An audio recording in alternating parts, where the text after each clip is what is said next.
coming storm grows. I fear the dark cloud of the sea shrouds us all. What's the most you've ever lost an acquaintance? I look at people and I see nothing worth liking. I welcome you with open arms. Is that so? How late do you stay open? How's about a big hug for your old pal Murph? Huh?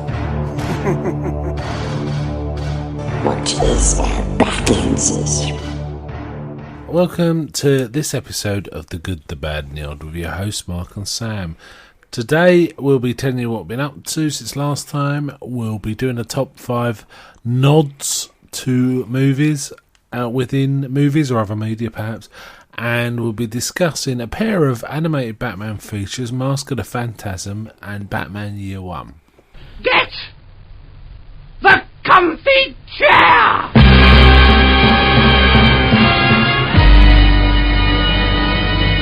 Hi Sam. Hey. Alright, what you been up to since last time? Not much changed since last week. Been playing Minecraft, Asura's Wrath. Yeah. That was the new one you got last week, was yeah. Asura's Wrath, yeah. Punch planet-sized guys. Planet-sized guys? Yep. One guy he grows to the size of a planet, and the way he tries to fight you is he basically, as if you're pushing a big button. That to where you are. Yeah. And your character, Asura, holds him. Right. He stops him. I've been playing some games. I've tried a few different ones here and there, and they're kind of revisiting past ones, and they're kind of all fun, but I'm kind of going off. I think I've played too much games during this Christmas break, so I've been playing way too much Borderlands 2. Way too much. But I tried a few on your suggestion. I kind of like Just Cause 2 was kind of fun. It was kind of a spy game with a touch of Arkham Asylum about it. It's kind of no cool. Spying in that. No, well, it's action, but he is a blow spy, stuff up to progress the story. It's a counter-terrorist then. That was kind of fun. I even played Monopoly and Risk on the Xbox 2. That was alright. It was okay. The animations are pretty cheesy, but kind of fun. But I have watched quite a few films, which I'll just rattle through if that's all right. Okay. I watched The Bride, which is a sort of 80s version of the Frankenstein story, which was cheesy in its own way. Jennifer Beals was in it. Sting was in it as Frankenstein, which, oh man, that guy can't act. And that there was a plot between his female creation, which he kind of started to lust after, which was pretty awful, actually. Terrible bit of film, really. Boring. Not interested at all. But the interesting part of the film was the Frankenstein monster escapes and gets loose in the countryside, and it's played by Clancy Brown, who was the Kurgan in Highlander. He's been in quite a few things. He's pretty good. He's a voice in SpongeBob, you were saying. I was like, what is it? He's a Mr. Krabs, yep, the owner of the place where SpongeBob works. And he makes friends with this dwarf fella who's called Ronaldo, who's played by David Rappaport, who's the head dwarf in Time Bandits. Now, the story between them two is really good, actually. Really interesting. Made the film worth watching. And they have their little adventures. They join up with a circus where they become like a main act because what the monster acts like a goon. While the dwarf does high wire tricks and sort of pretends like he's scared and stuff like that. But basically, the story between the dwarf and the monster is really quite good. And then something tragic happens. The dwarf dies. The monster's out on his own, and that story's not bad. Whenever the monster's on, it's fine. It's fine. But the rest of the film is pretty terrible. It's supposed to be a feminist film.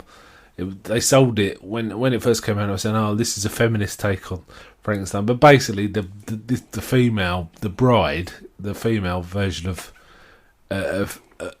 creation is just, she acts like a spoilt teenager. Really, it's kind of, you can't really call it feminism at all. Watched a few Christmas films. Watched Christmas Carol with Jim Carrey, which was like a semi CGI motion capture thing. It was all right, not bad, not great. It's not. I wouldn't put it among my favourite Muppet Christmas Carol's infinitely better. infinitely better. But it wasn't bad. It was okay. I liked some bits of it. It was kind of creepy. It was kind of cool. I watched Santa Claus and Santa Claus 2. Santa Claus was... Sorry, The Santa Claus with Tim Allen. And that was really good. I really enjoyed that. Claus 2 was okay. It wasn't as good as the original, but it was pretty good. Have you seen any of those? I've seen the Santa Claus 2, and I really did not like that. You didn't like the Santa Claus 2? No. Yeah, it's not as good as the original, but it was okay. I didn't like the first one, anyway. Okay, well, if you don't like them, you don't like it. But I thought it was alright. I quite kind of enjoyed it as a Christmas film. And I'll probably watch it next Christmas. I watched a Hitchcock film called Rebecca, based on a Daffy du Maurier story. It's from the 40s, this one, quite black and white. Interesting film. I enjoyed it. I really, really did enjoy it, actually.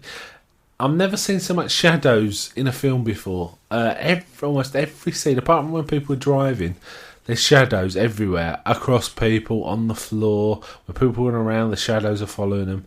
He made a lot of use of shadows in this film to sort of add tension and a feeling of like something odd's going on, and it worked really well. Really good film. It was let down by the last 20 minutes, but the original story's kind of let down by the last 20 minutes as well, in my opinion.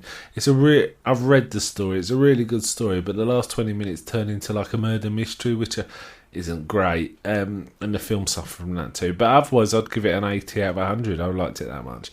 Watched a Disney film called Princess and the Frog, which... Oh, you watched that, didn't you? Yeah, we watched that together. Really enjoyed that. That was really good. Did you like it? Yeah. I liked how it didn't sort of skimp on the dying in the film. No. I know that sounds really harsh, but usually with Disney it's like, fall into the some bottomless pit and you never see him again. Never see him again. Yeah, in this... But in this, it's like he gets sucked to hell. Yeah, yes, he does. Voodoo demons. Yeah, and there's shadow demons, isn't there? And they're kind of scary. I like Keith David anyway. His character was good, wasn't it? Dr. Facilier, and he kind of looked like a cross between Keith David in real life and Jack Hades. Skellington. Yeah, and Jack Skellington. I was going to say Hades from Hercules, but yeah, I see what you're saying too. I also like the song. I didn't like the songs. Some of the songs were alright. You know, they're okay. I liked Keith David's song. Yeah, that was cool. That Friends was on the Other Side. Yes, that was really quite cool. What I did like was the comic relief. And there was the little firefly, and there was Alligator. Yeah, jazz playing alligator. That was kind of cool. It was I enjoyed the whole film actually. I thought there was nothing wrong with it. On a similar kind of vibe, I watched one more film, Beetlejuice. I rewatched Beetlejuice. Is that a similar vibe? Well, Facilier kind of reminded me of Beetlejuice. I can't see it. was dealing with spooky things as well. All right, it's not that simple. It really made me laugh watching this again. Michael Keaton is super funny as the sleazy kind of ghost bioexorcist who just keeps coming up with weird things. I like the fact that he gets his head shrunk at the end. That made me laugh as well. And people keep talking to this guy with a shrunken head in like Hell's Waiting Room or wherever it is. It makes me laugh.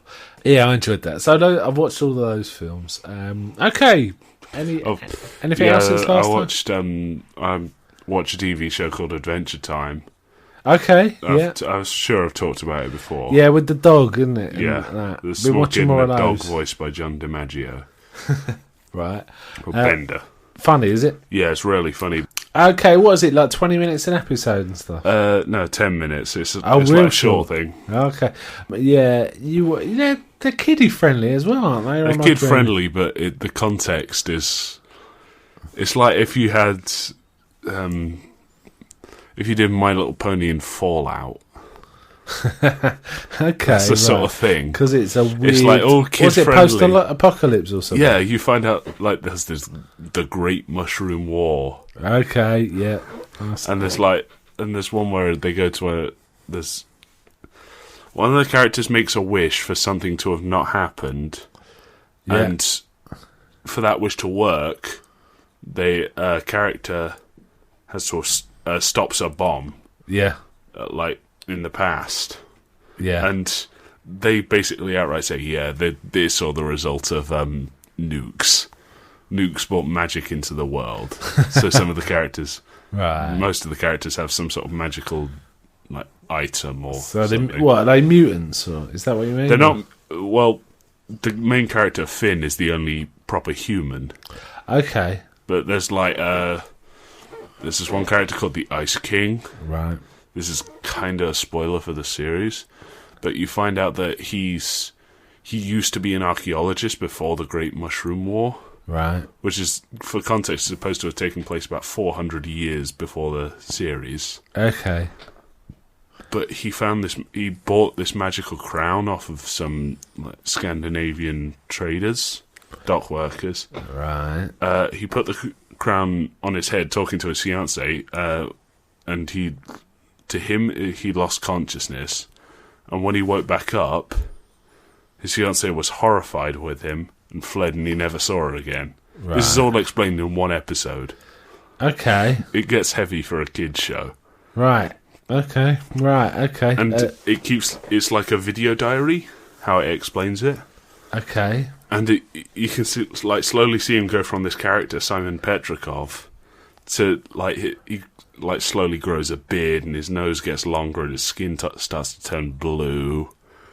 And it's like, you can sort of tell he's getting more and more insane as he goes along. Okay. He even says, it's like, I can feel the sanity gripping, falling off the edge. All right. So what, are there like loads of these episodes? There's, I'm not sure the actual amount, but I'd say there's a... Is it a big story arc, or is it like episodic? There's episodic bits, but there's some where, like, it shows Marceline the Vampire Queen, one of the characters, as a little girl in this wrecked post-apocalyptic environment, and it jumps through her memories a bit, and she'll like say something like, "I miss Simon," yeah, and then it'll come to a future thing, and she'll know like some character that you'd never see the two together otherwise. Right. It's just kind of heartbreaking because it's really hard to explain. Okay. There's like linking bits. Is this a comedy series? Yeah, it's a comedy. Right. But there's like linking bits between episodes. Like a character announces she's pregnant in one episode, and then like the next, for a couple of times she looks the same as before, but like in the few episodes along she'll be pregnant, quite heavily so. Okay, so there is arc. There's arc. Yeah. Okay. But sometimes they'll go like, "Oh, this episode took place before the series started," or so are they just goofing around, or do they have adventures or something? Sometimes they're goofing about. I like it when they goof about because they're quite funny. But yeah, they do go on adventures. It's like, oh, we need to find this book called like the Enchiridion. It'll have the source of all heroism in the world, and okay, they go on quest and they find that book. It sounds nuts. Is it Japanese or something? No, it's American. Right, okay. It's got a touch of the anime about it from the sound. Yeah, it does. But there's like, it sounds like something I'd probably enjoy watching. Maybe I'll give that a go. We'll watch it sometime if you don't mind. I'll join it. Can you just come to it at any point? Do you think, or do you need to watch it? There's some that you need to see, really, but. It's one of those things, it sounds like it's funny to watch, but it's hard to describe why. Is it kind of like Futurama, or is it a bit more surreal, or is it more South Park? It's a lot more surreal. South Park's closer, because it's just like stuff gets chucked at you. Right, okay. Fair enough.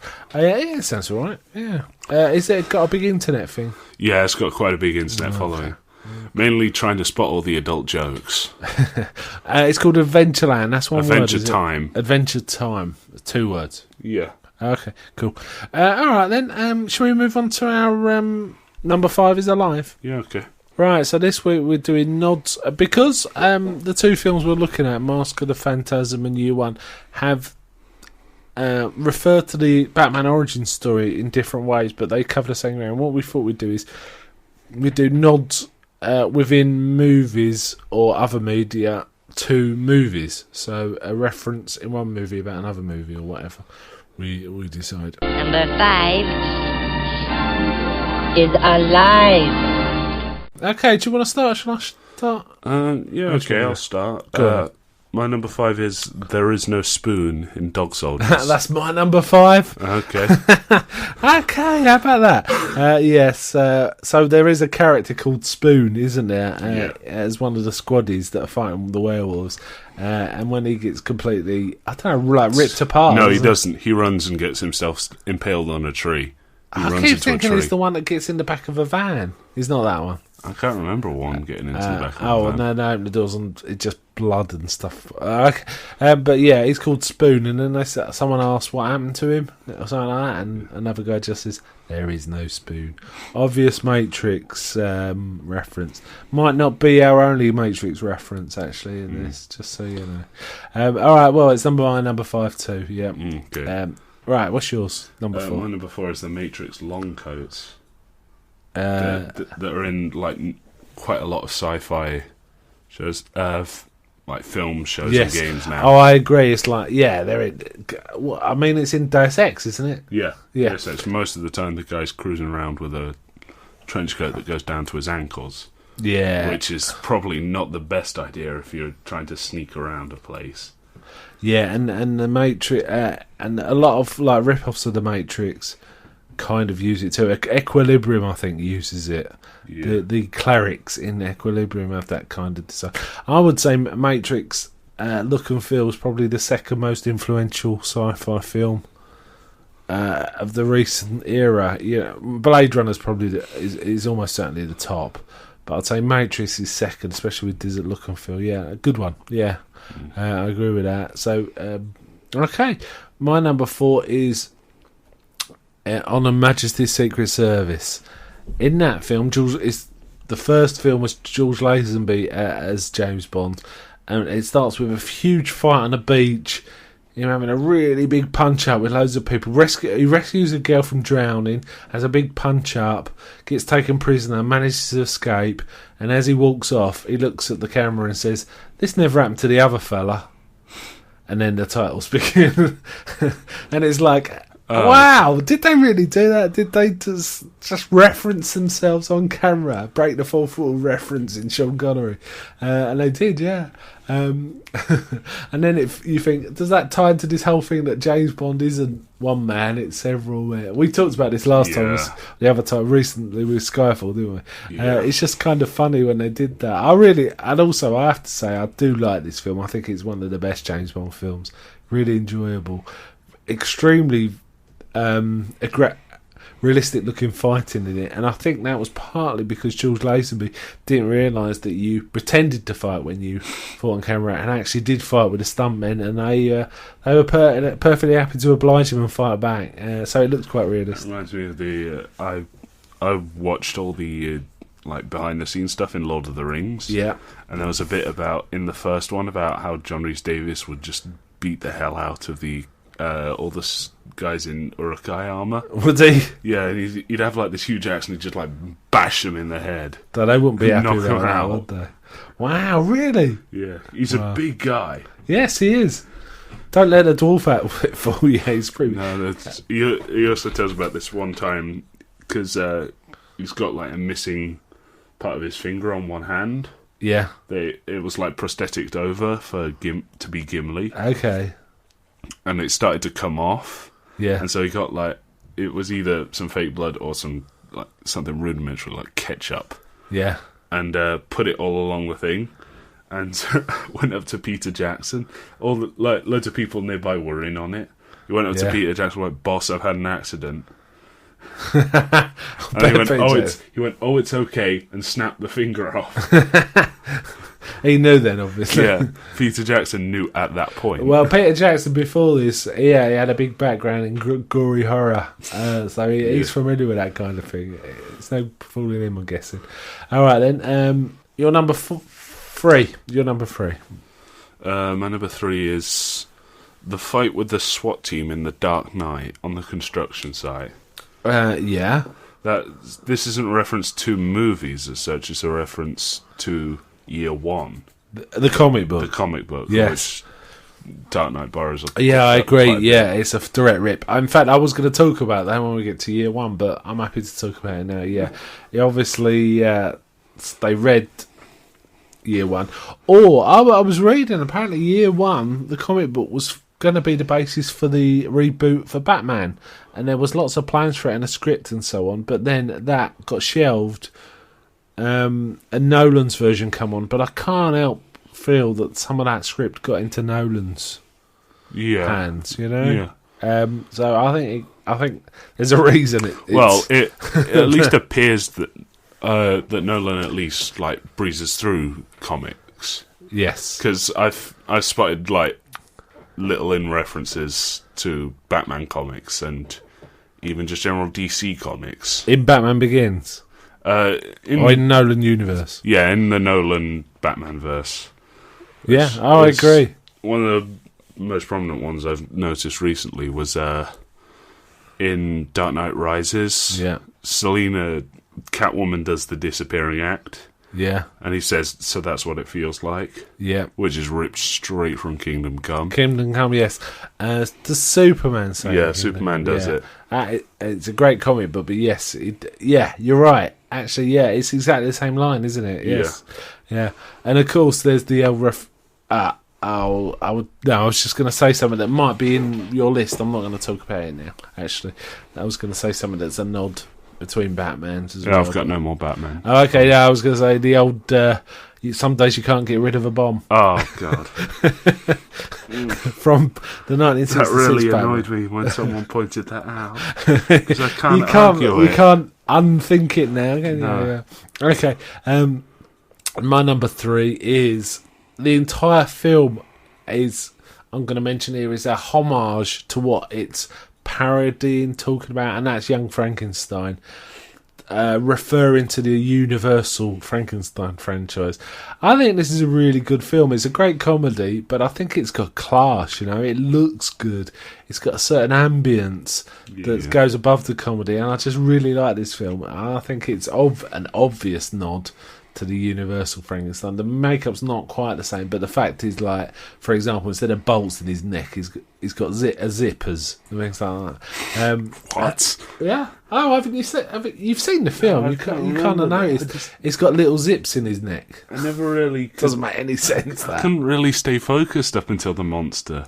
Right. I got a tad bored. Oh, okay. I really like this film, especially Igor. Yeah, he really Igor. makes me laugh. And there was a touch of that in the film I talked about earlier, The Bride. There was like a little Igor fella, but he got burnt to death right in the first 2 minutes, so that didn't last. Okay, yeah. So my number 3 is Young Frankenstein. Direct nod to Universal Frankenstein movies. Okay, my number 2 is it's again same as yours. It's a film in general. Yeah, It's Scott Pilgrim.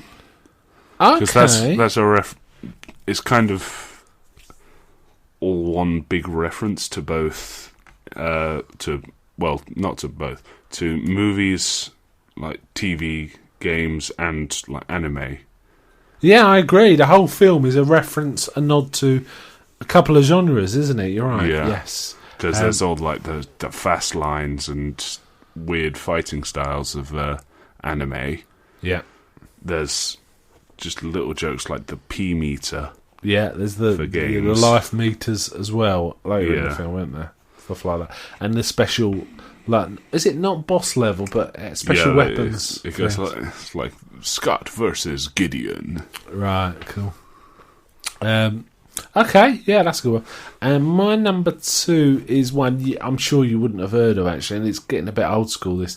It's a film called Le Samurai, which is about a hitman stroke assassin, French one. The film I'm talking about was made in the 60s, but it's actually referencing a much earlier film with Alan Ladd called This Gun for Hire, which was made in the 40s, where he's a blonde-haired hitman gangster type that's like lives by a certain code. And this second film, Le Samurai, this later film, this guy is supposed to be a real hitman, but he's living by the code of a hitman in a movie. Does that make sense? It's a movie about a hitman that's living by a hitman code that's actually from the movies, not from real hitmen. Okay. So it's really odd. It's a really good film. Both films are really good. It's just It sounds kind of silly. not really. It's kind of stylish. It's part of the French New Wave cinema, and it's kind of a cool film. I quite like it. I like it a lot. In fact, there's a later film that then I think references it as well. References Le Samurai, which is Leon, the professional. Don't have this guy if you're following the code from that film. Say again? Don't make it a double-layered code following. Yeah, it's kind of like... Well, it is. That's the thing. And there's other Hitman films where it's quite a thing in the Hitman assassin subgenre. It's quite a thing about following a code. There's another film called Ghost Dog about a black guy who's a samurai, and he follows a samurai code too. And it's kind of... I think it might even be the one from Le Samurai. And the weird thing is, the one in the Samurai... he reads certain passages from this code, which, says, you must fight with honor, and all this, that, and the other. And apparently it was all made up. It wasn't really from the Samurai code. It was just made up for the film. But it's kind of funny to see all these kind of self-referential things. And it's like hitmen copying movies rather than other hitmen. Really weird. Anyway, yeah, I thought I'd mention that one. Right, your number one. Okay, my number one is primarily there because it's got a nod to Godzilla. Right. It's Monsters vs. Aliens, the DreamWorks film. Oh, yes. Yeah, that's a good one.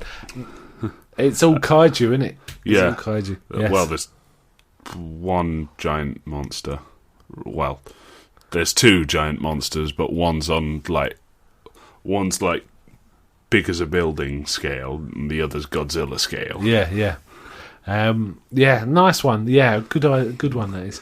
I like it because there's nods to Godzilla, like the main enemy shouts, "Destroy all monsters" to his army. Which I was like giggling like a schoolgirl at that. Yeah. And I also like the nod to kind of satirizing the American government at the same time. It's got I think it's Stephen Colbert as the prime minister, and he tries to communicate with the alien with the tones from Strange. Is it Strange Encounters of the... Close Encounters. Close Encounters of the Third Kind. Yeah, he's like... And then he starts playing Crazy Frog. I do like that film. That's quite a cool film. And then there's General W.R. Munger. Yes.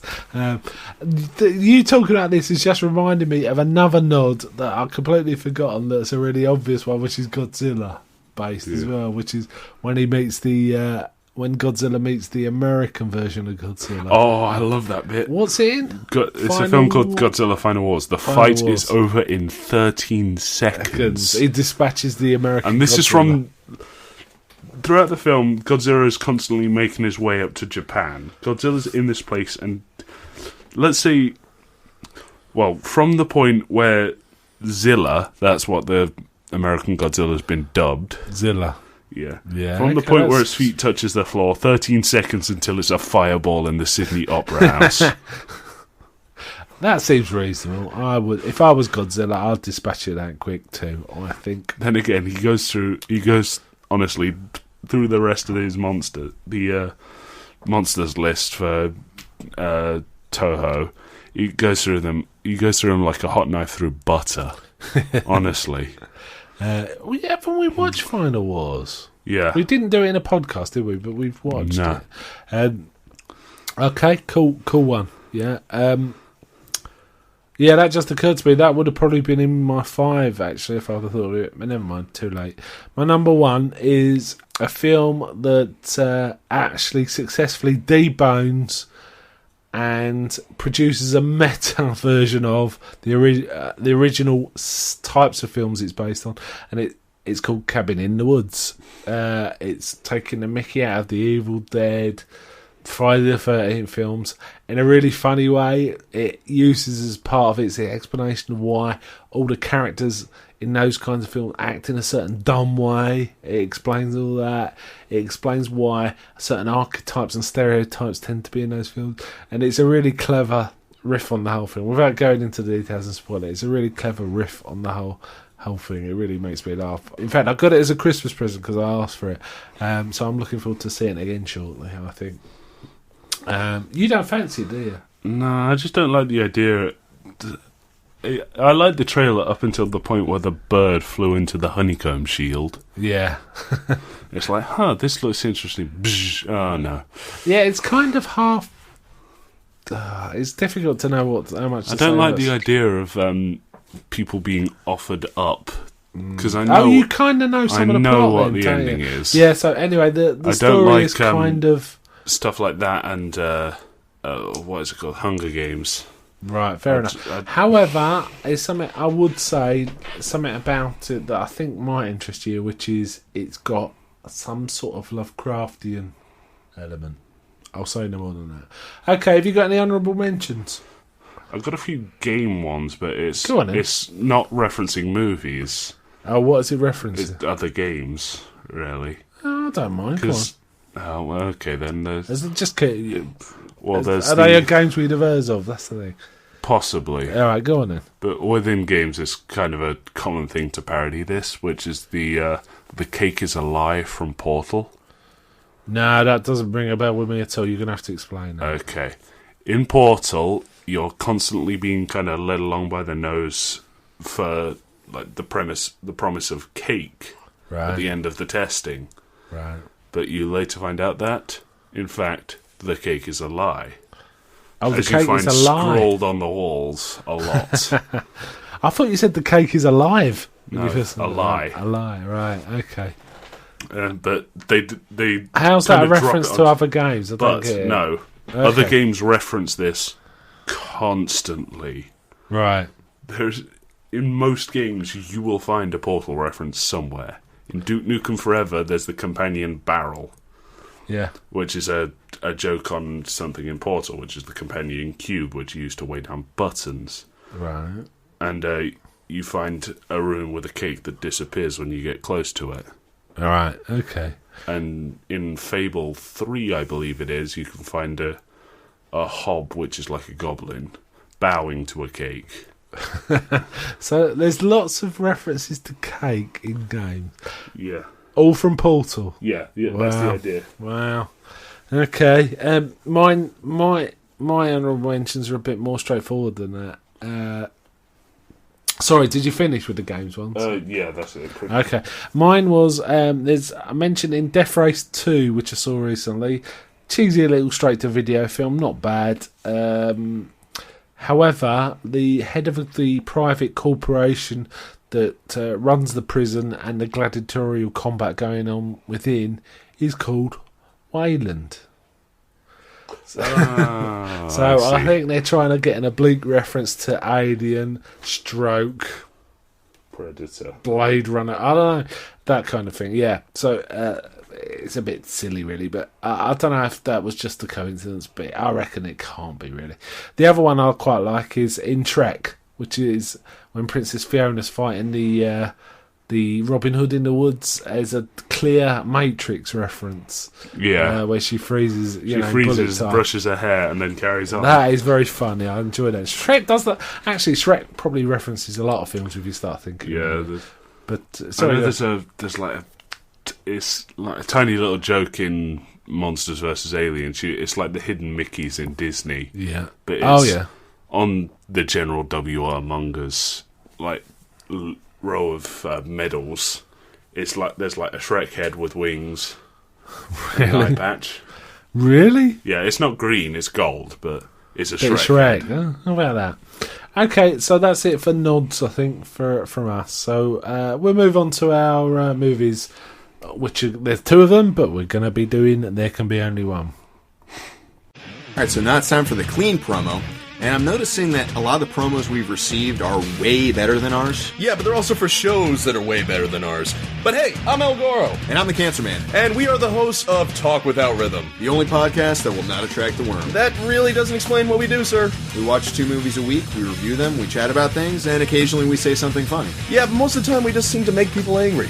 That's because the American film viewing public can't handle most of what we have to say. But if you think you can find us on iTunes. If you do a search for Talk Without Rhythm, you can also find us on our website, twrpodcast.blogspot.com, baby. Deuces. So clean. There can be only one. Okay, Mask of the... Which order do you want to talk on to? I don't mind. We watched Mask of the Phantasm first, which is chronologically the first one, 1993. And then we watched Batman Year One, which is 2011, I think. It's fairly recent. Let's talk about them. Well, we need to talk about them together, I guess, don't we, really? Or would you rather talk about one and then the other, then we'll talk about one and then the other I'd prefer. Okay. Mask of the Phantasm, then. Batman, it's partly an origin story, isn't it? Because it's going through a back history with this girl that's disappeared but then come back on the scene. But there's also another vigilante who's killing mobsters. And Batman's sort of in the middle of all this, isn't it? Yeah, Batman. It looks like it's Batman. Presumably, this is set in the early days of Batman's presence in Gotham as well, because they wouldn't assume, after a few years, they wouldn't think Batman would do something like that. I would assume. Would you? Well, or is Batman always considered? Batman's always kind of on the verge. On the verge, yeah. Of being arrested. It's only because he keeps bringing the Joker in. Yeah, I think he's kept around purely because of the Joker, but from legal terms, because only he can get the Joker. Right, and Joker makes himself part of this plot too, doesn't he? Yeah, for various ways. Okay, did you like this film? Yeah, I love it. If it's to do with the animated series, generally, I like it. Right, yeah, I like Mask of the Phantasm too. I thought I'd seen it, but I hadn't, and I really quite enjoyed this. What I was really blown away with was the opening titles. I was really impressed with how well they were animated. But then we get into the main film, and it's more traditional. However, one thing I really liked about this film was the voice acting. Yeah. I thought it was really good. Kevin Conroy really nails it as Batman. Yeah. And Mark Hamill really nails it as the Joker. And you were telling me Tim Curry. Yeah, Tim Curry was originally going to be the Joker, but he was ruled out for being too scary. Do you think he's bringing? So they went with Mark Hamill. Yeah, probably because he evokes Pennywise a bit too much, maybe. But Mark Hamill's turned out to be fantastic at the Joker, isn't he? He's really good. With the animated series Joker, there's his chuckle and his laugh. Mostly he'll do his chuckle, which is sort of but when he sort of tips over into his laugh, it's brilliant. I think I can pinpoint when the genesis of this Joker, Mark Hamill being the Joker, he was actually there was a pretty poor Flash film made in the late 80s. I think it might have been Flash 2. So there was a sequel or something, and he played a villain in it called either the Trickster or the Prankster. I can't remember which, but it was very Joker-like, and he was the only decent thing in it.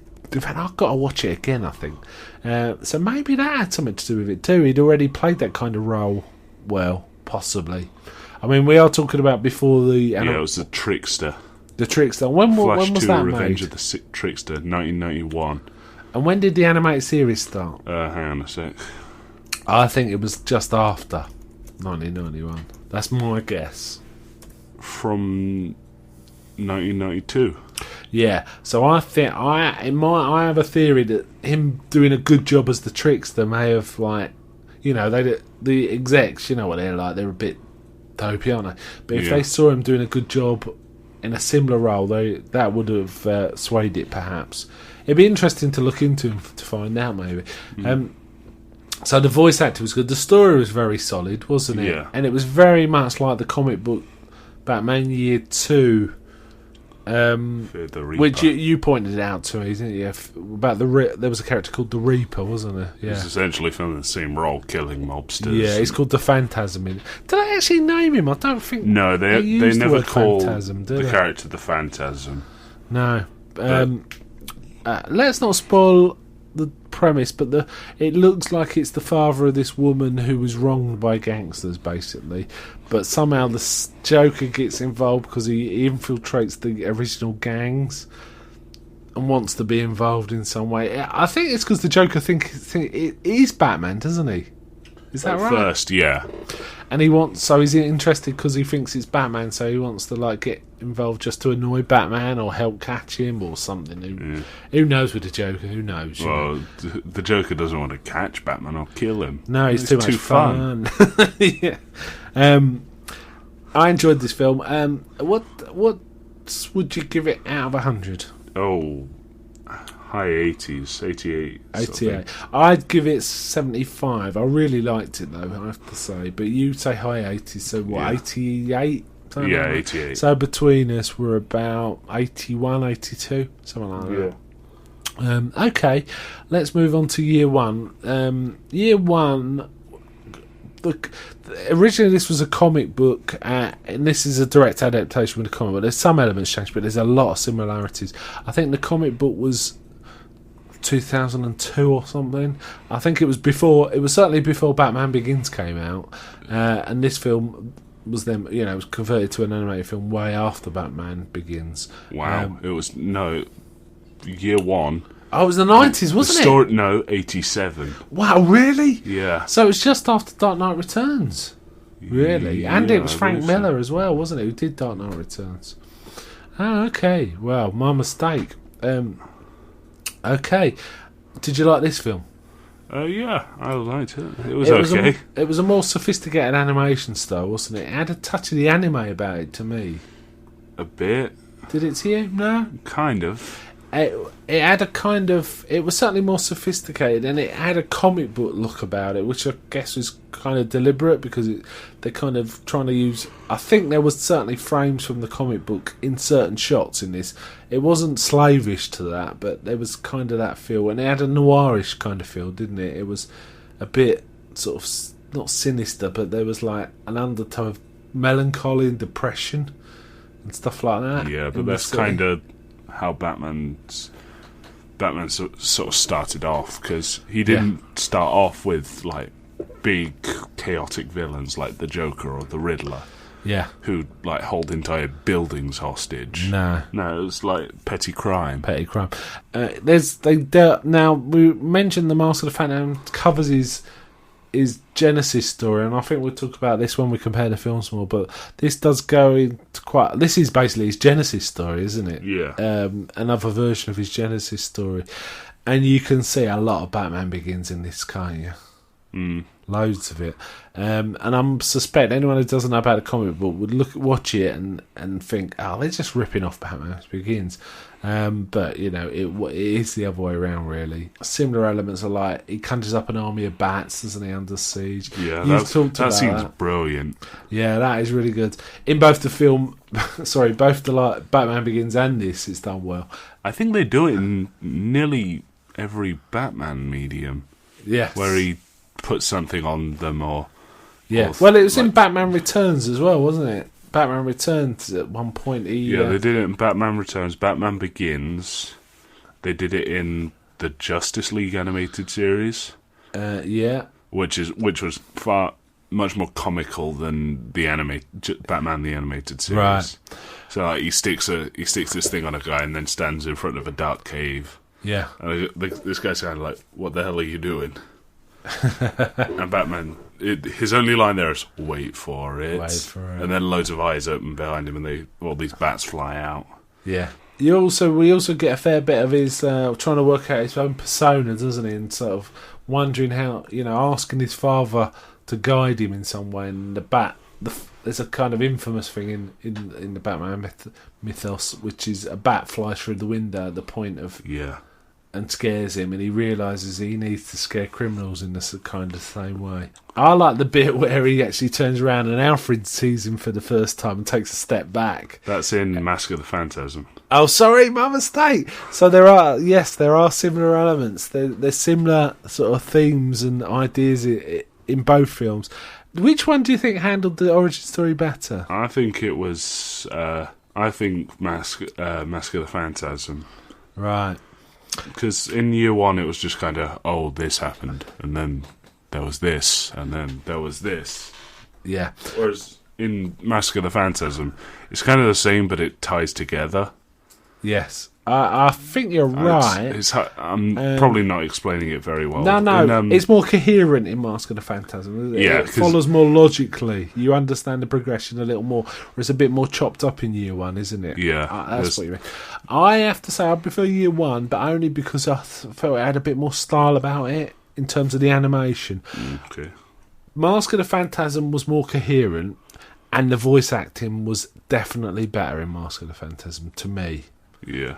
There were some very good voice actors in year one. There were, but it just, I didn't think Batman was as good as Kevin Conroy's version. The Batman, whoever did the Batman voice in year one, was just not as convincing to me as Conroy. What I prefer, in year one, I just prefer the animation. I think it just looked really nice. It looked really sort of stylish to me. I also noticed there were some other references to the whole Batman mythos in year one, which was is it Loeb, the corrupt commissioner? Yeah, that's He had Jeff Loeb. toys and things, didn't he? Like a bit Jokerish. I know. I'm not saying he was the Joker, but there was like a what did I call it? Not a premonition.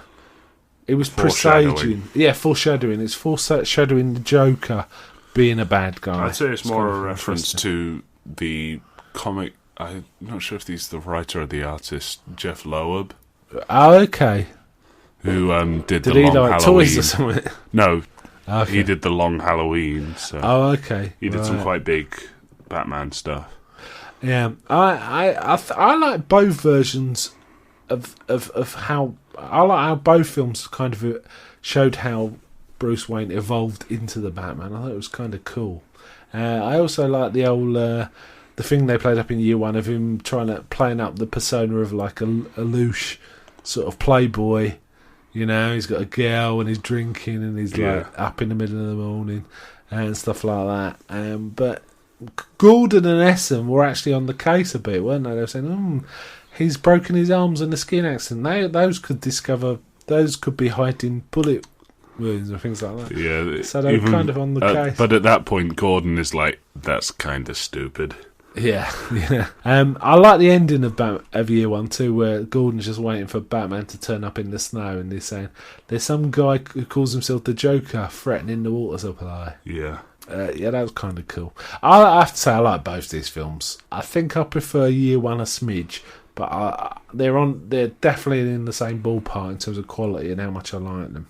Okay, what would you give year one out of 100? 70. I'd give this 75. Not because I think it's exactly the same. I rate it the same as Mask of the Phantasm for slightly different reasons. Like I say, Mask of the Phantasm to me had better voice acting, and I just like the Joker. But year one had some cool stuff in it. You know, fighting his way out of a SWAT team and stuff like that. It was very cool. Yeah. So between us, we're about 73, something like that. So between us, we think Mask of the Phantasm was a better film, but they were in the same ballpark in terms of quality, weren't they? Yeah. I have to say, I enjoyed watching both these films. They're about an hour to an hour and a quarter each. Definitely worth a look if you get a chance to see them. Okay, anything else to add? Nah. Okay then, bye from me. Bye.